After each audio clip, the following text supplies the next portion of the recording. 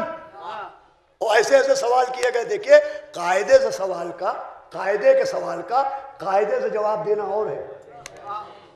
قاعدے کے سوال کا قاعدے سے جواب دینا اور ہے، اور بے قاعدہ سوال کا باقاعدہ جواب دینا. بھائی جڑے ہیں آپ؟ بھائی کیسے کیسے سوال کیے گا. پوری رات میٹنگ ہوئی کہ علی سے ایک سوال پوچھو جس کے دو جواب ہو. دیکھیں مولا علی کیا جواب دیتے ہیں. صبح مسجد کوفہ میں آئے، کہا یا علی ہم نے ایک بچہ دیکھا ہے. کہا مبارک ہو. تو کہا یا علی پریشانی یہ ہے کہ وہ کتے اور بکری سے مل کے بنا ہے، اسے کہیں کیا، کتا کہیں کہ بکری کہیں. تو سوال بڑا عجیب سا ہے، مگر بھائی جس کی جیسی نسل ہوگی وہ ویسا ہی تو سوال کرے گا. مولا نے کہا پریشانی کیا بات ہے. اس کے سامنے پانی رکھو، اگر گھوٹ سے پیے تو بکری ہے، زبان سے چاٹے تو کتا ہے. تو کہا کبھی یوں پیتا ہے کبھی یوں پیتا ہے. کہا گھاس رکھ کے دیکھو، گوشت رکھ کے دیکھو، اگر گھاس کھائے تو بکری ہے، گوشت کھائے تو کتا ہے. کہا یا علی یہی تو پریشانی ہے، کبھی ادھر منہ مارتا ہے کبھی ادھر منہ مارتا ہے.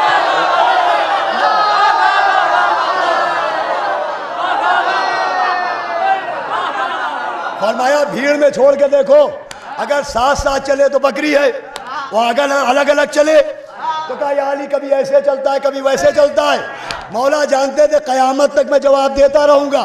یہ کہتے رہیں کبھی یہ کرتا ہے کبھی وہ کرتا ہے. کہا جاؤ ذبح کرو، اگر آتے نکلے تو کتا ہے، اوجھڑی نکلے تو بکری ہے. اب کیسے کہتے کہ 2 بار کاٹا ایک بار یہ.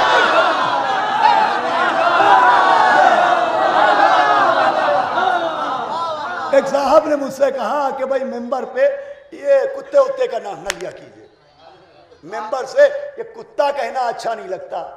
میں نے پوچھا یزید کہنا اچھا لگتا ہے؟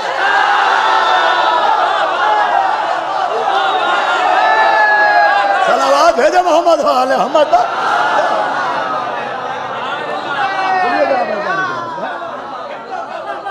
تو قاعدے کے سوال کا قاعدے سے جواب دینا اور ہے، اور بے قاعدہ سوال کا باقاعدہ.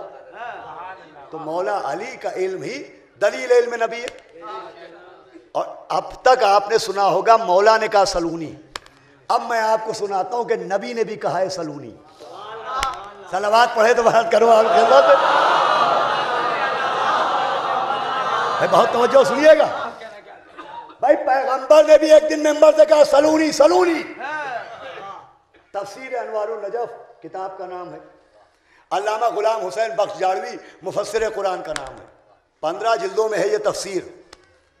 لکھتے ہیں مفسر قرآن کہ جناب صفیہ بنت عبد المطلب پیغمبر اسلام کی پھوپھی، جناب ابو طالب کی بہن، جناب عبد المطلب کی بیٹی چلی جا رہی تھی. تو ایک منافق نے آگے بڑھ کے کہا کہ اپنی بالیاں اندر کر لیجئے، چادر کے اندر کر لیجئے، ورنہ نبی کی قرابت کام نہیں آئے گی. تو پہلے تو آپ نے فرمایا میری بالیاں نظر ہی کہاں آ رہی ہیں. پھر آپ گئی اور پیغمبر سے آپ نے شکایت کی. پیغمبر منبر پر گئے اور کہا سلونی سلونی، مجھ سے پوچھو آج میں بتاؤں گا کس کا باپ ہے کون.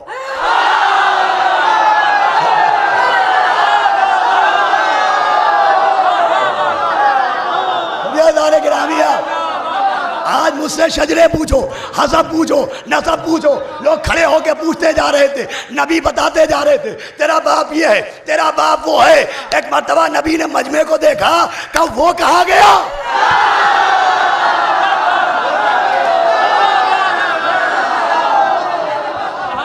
جس نے کہا میری شفاعت کام نہ آئے گی، اے خاتم النبیین، اے سید المرسلین، اے صاحب طہ و یاسین، اے پیغمبر اسلام، بات تھی شفاعت کی.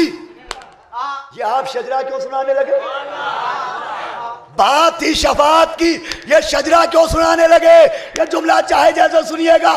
نبی کہیں گے میں آج ہی پیغام دے رہا ہوں کہ معصوم کی شفاعت کا منکر وہی ہوتا ہے جس کا شجرہ صحیح نہیں ہے.